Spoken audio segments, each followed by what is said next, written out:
জান্নাতুল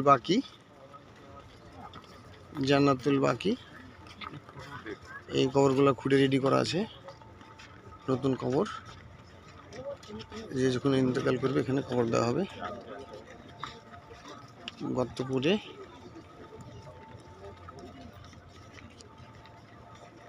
লোহার প্লাইবোর্ড চাপানো আছে।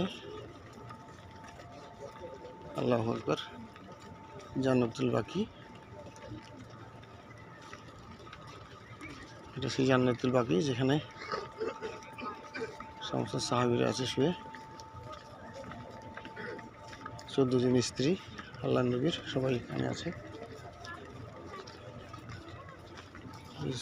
খবর খবর